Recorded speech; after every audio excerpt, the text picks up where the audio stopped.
Covid-19 colocou o mundo todo em quarentena. Essa medida sanitária tão importante, tão necessária, trouxe uma série de reflexos para a economia, para a política e também para as instituições culturais. Com o isolamento social, os museus e os centros culturais, né, tiveram que se adaptar a essa nova realidade, enfrentando esses desafios, né, propostos pela pandemia. E essa realidade não foi diferente aqui nos museus e instituições do Vale do Paraíba. E é sobre isso que a gente conversa aqui hoje. Eu sou Juliana Faria e a nossa convidada de hoje é a gestora cultural Diana Poepic. Seja bem-vinda, Diana. Obrigada por ter aceito o convite de conversar com a gente. Olá a todos e todas. Muito obrigada a vocês pelo convite. É um prazer estar aqui no Museu Feliciane Lerner, Auditório Cláudio Santoro, para poder falar um pouco, né, dos museus do Vale do Paraíba. Muito obrigada mesmo. E, Diana, antes da gente falar da realidade das instituições culturais hoje, né, vamos voltar um pouquinho lá no tempo. Como que eram os museus lá no comecinho de 2020, ou até mesmo no ano de 2019, quando a pandemia ainda não tinha afetado diretamente as instituições culturais? Legal. Acho que uma coisa que é bacana de falar, que eu estou como representante de museus, né, pelo CISEM, e naquela época eu também estava, né, como representante de museus em 2020, né, eleita. Então, foi muito interessante poder observar o meu panorama, a minha visão vem, acho que mais desse lugar, né, enquanto representante de museus, né, desse olhar mais institucional, porque acho que a gente pode identificar vários diagnósticos das situações, né, diagnósticos situacionais, assim, são vários, mas o que eu consigo traçar melhor seria desse lugar, né, que é essa minha conexão com as instituições. Então, acho que nesse pré-pandemia, inclusive nós dentro da RR, a gente estava vindo numa crescente muito interessante de conexão entre os museus, né, de poder conhecer o museu um do outro, né, nós estávamos cada vez mais fazendo eventos, ampliando os eventos, inclusive a gente fez, acho que um dos últimos eventos presenciais que a gente fez foi no Museu Felícia Lerner, e foi o recorde de público, a gente acho que nunca teve tantas pessoas, que era essa proposta de levar pessoas de outras instituições para conhecer outras instituições, conhecer os educativos das outras instituições, então acho que a gente estava num momento muito bacana na nossa região das instituições conhecerem umas às outras, conhecer o trabalho de umas das outras para se inspirar, principalmente no que tange a recepção de público. Por isso que nós, a cada 2 meses, íamos nos outros museus, conhecia o que os outros estavam fazendo, porque isso que era muito importante, dialogar com a nossa própria realidade, conversar, né, qual que é a saída criativa que esse museu está fazendo, mesmo às vezes sem orçamento, qual que é a saída que esse está tendo, enfim, dentro daquela realidade pré-pandemia, né? Então, acho que essa era um diagnóstico ali naquele momento, era ainda uma situação com pouco orçamento, né? Talvez ainda, né, museus tentando ainda reclamando ainda disso, né, que dificuldade de captação de recursos, dificuldade de capacitação dos seus funcionários, enfim, tem uma sequência ali de diagnósticos também, mas vamos dizer assim, o lado produtivo do que a gente estava conseguindo conquistar com essa articulação, acho que era isso, mas que foi drasticamente barrado com a vinda da pandemia, claramente. E aí, quando a pandemia ela chegou nos museus, eles precisaram fechar suas portas, né? Quais que foram os desafios iniciais que as instituições aqui do Vale, né, principalmente aqui do Vale do Paraíba, passaram? Nós temos um grupo, né, de algumas pessoas que estão mais próximas a nós da RR e tentamos ao máximo estar sempre em contato e conversar, entender de que forma auxiliar cada uma das instituições, e nós notamos que cada instituição teve uma dificuldade diferente. Embora, assim, a maior dificuldade tenha sido o quê? Que eu notei, ao meu ver também, né, manter a sua relação com o público. De que forma você vai comunicar aquele seu acervo, De que forma você vai continuar mantendo aquele seu público que continua que frequentava o seu museu, mas agora a partir de novas formas de comunicação museológica. São novos paradigmas de comunicação museológicos que tiveram que ser estabelecidos, diferentes do pré-pandemia. Só que isso, assim, num susto, né? Que a gente teve que entender como que a gente vai trabalhar isso. Então, acho que um grande período de entendimento realmente da realidade, né, que acho que todos passaram, de medo, de frustração e de pânico, e após isso, entender mesmo quais recursos faltavam dentro da sua instituição, de que forma que essa instituição ia se comunicar com o seu público, que teria que ser pelo meio digital. Aí a gente entra numa gama imensa de fatores, assim, que aí acho que foi um ponto nefrálgico, assim, né, de todas as instituições, e não só aqui no Vale, mas no país, até que ponto essas instituições estavam de fato em diálogo com o universo digital, né? Nós temos tantos, até um tempo atrás, né, era muito difícil encontrar instituições que faziam um trabalho consolidado no mundo digital e viam o mundo digital como algo não separado da vida real, mas algo complementar. Porque é muito difícil hoje em dia a gente falar, né? Isso é vida real e isso é vida digital. É a mesma coisa. O que é vida real? O que é vida digital? E isso tem que servir para os museus também. Como que o museu ele vai atuar só no que é vida real, sendo que a vida digital ela permeia, quer queira, quer não, todos os universos da nossa vida: educação, comunicação, relacionamento, família, está em todos os nossos universos. Então acho que a pandemia ela vem escancara isso, né, na nossa vida e no universo museológico e obriga mesmo os museus assim a promover uma inclusão digital a forceps, né? Então, isso foi o que eu notei que foi mais difícil, porque, como é nesse sentido a forceps, a gente não tinha um preparo de recursos humanos, pessoas qualificadas para entender, muitas vezes, de que forma atuar dentro do mundo digital, quais equipamentos usar, quais ferramentas utilizar. Então, é uma curva de aprendizagem, né, que a gente teve que passar, mas que eu acho que todo mundo agora entendeu e cada um está adotando o seu próprio caminho, que é muito legal de perceber também a forma como que cada museu aqui no Vale adotou o digital e está explorando o digital de uma forma diferente. E isso que você falou, a gente sentiu aqui no museu também, né? No Museu Auditório.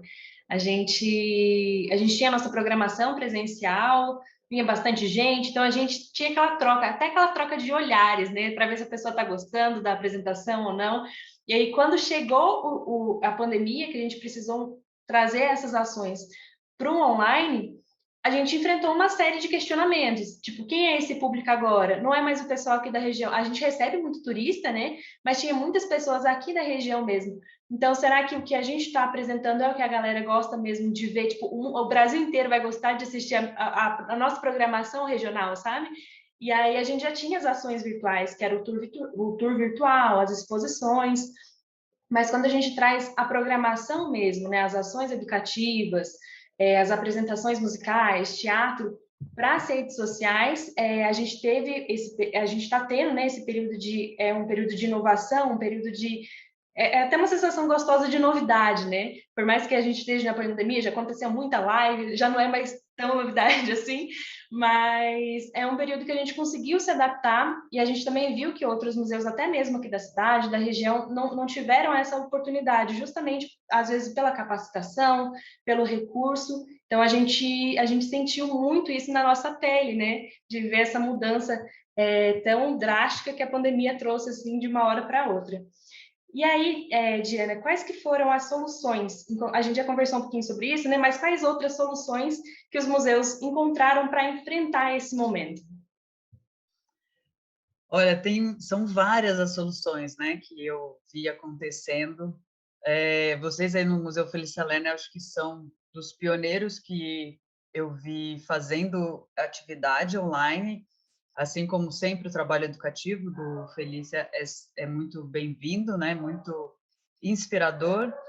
E Eu acho que eu vi muitos trabalhos já voltados, e isso me deixou muito feliz aqui no Vale, voltados já para a realidade virtual, se eu não me, e realidade aumentada, se eu não me engano foi o MAVE, que é de Jacareí.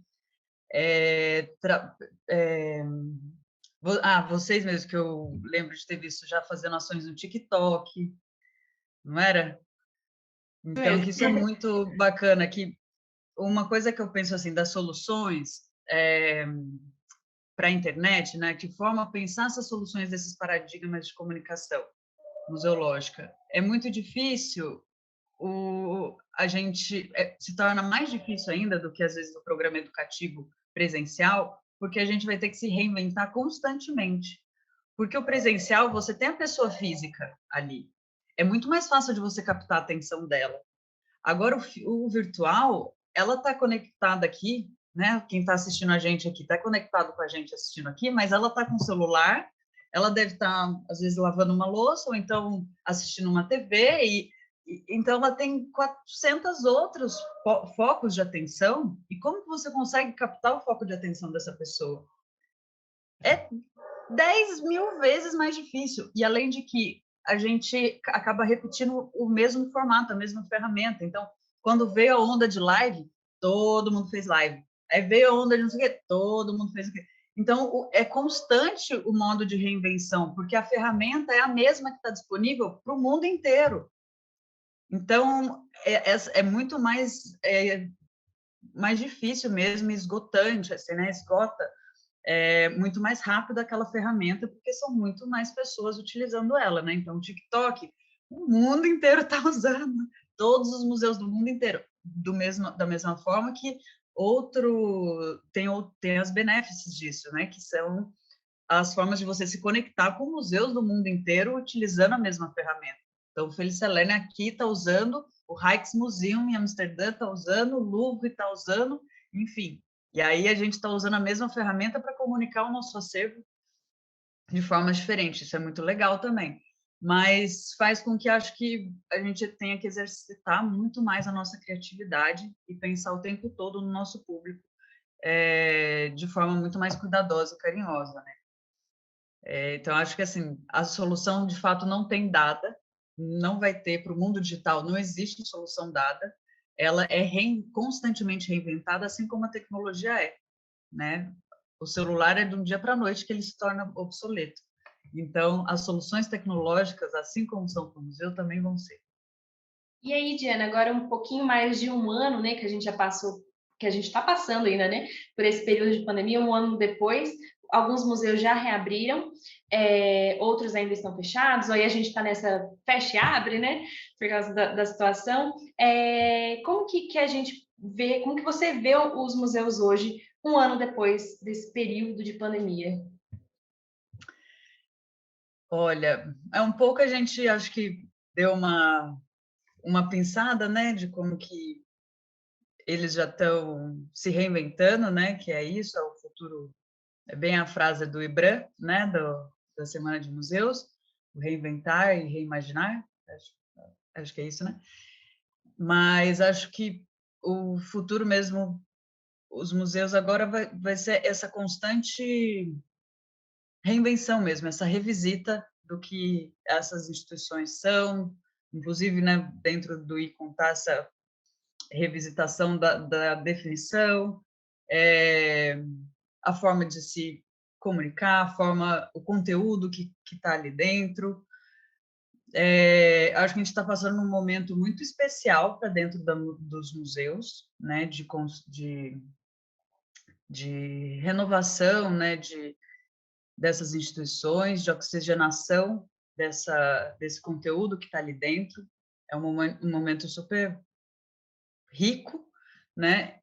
E não só aqui no Brasil, né? Se a gente for pensar, inclusive, em âmbito internacional, por exemplo, em termos de narrativa. Primeiro, assim, a gente pode pensar em termos tecnológicos, né? Em termos de ferramentas, né? Estão saindo muito mais do 2D indo para 3D indo para outras dimensões, então para essas outras formas de se comunicar, entendendo de que forma utilizar essas ferramentas.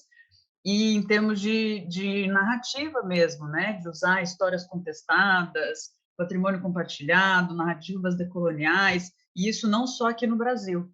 Então, se a gente for pensar agora, o Rijksmuseum acabou de lançar sua primeira exposição sobre escravidão, e isso é algo muito importante, né? Tendo em vista o Rijks sendo um museu nacional da Holanda, eles assumindo a escravidão dentro da sua narrativa nacional mesmo, de história nacional dentro do museu. Isso é super importante dentro do ponto de vista da história contestada, do patrimônio compartilhado, das narrativas contra-hegemônicas. Então, acho que é um caminho que a gente está começando a seguir, a trilhar, e que é uma tendência, né, dessa nova postura mesmo dos museus, enquanto potenciais, museums change lives, né, como museus potenciais de mudanças de vidas e mudanças de realidades do seu entorno. Então, acho que a gente está finalmente concretizando esse tipo de pensamento. E aí eu sei que é um pouco complicado a gente fazer previsões né, para o futuro nessa situação que a gente está vivendo, mas qual que é a sua expectativa, Diana? Você acha que depois que a pandemia passar, a gente tiver todo mundo vacinado, tudo bonitinho, você acha que os museus eles vão receber mais pessoas, vai ter esse anseio da população por cultura, por conhecer os lugares? Como é que você imagina que vai ser o futuro do museu depois que tiver aí todo mundo vacinado, todo mundo aproveitando a vida? Depois da vacina, eu imagino sim. Vai estar todo mundo na rua desesperado, né? Não tenho dúvidas, assim, acho que está todo mundo esperando a vacina para poder viver ansioso esse contato social, né? De novo, porque isso acho que é muito curioso, né? O tanto que a gente deu valor agora para esse contato, inclusive para museus. Embora a pandemia tenha nos mostrado que o museu não é uma atividade essencial no sentido de sobrevivência da população, porque não é uma farmácia, não é um supermercado, fechou, a população sobreviveu, como que a gente vai lidar com isso? Só que influencia no âmbito psicológico das pessoas, porque de repente as pessoas entenderam o tanto que faz falta visitar um museu.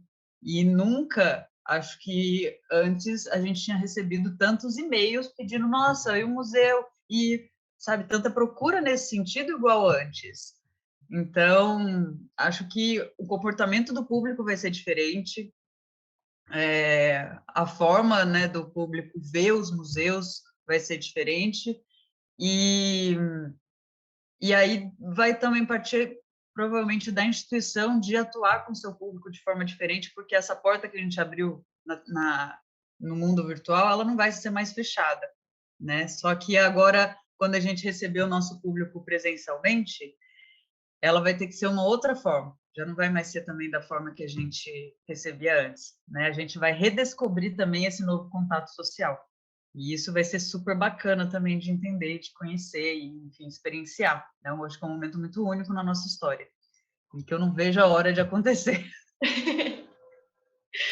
Que esse momento passe logo, que a vacina ela seja uma realidade para todo mundo, né? Que a gente possa, em breve, estar todo mundo junto, visitando os museus, aproveitando as atividades,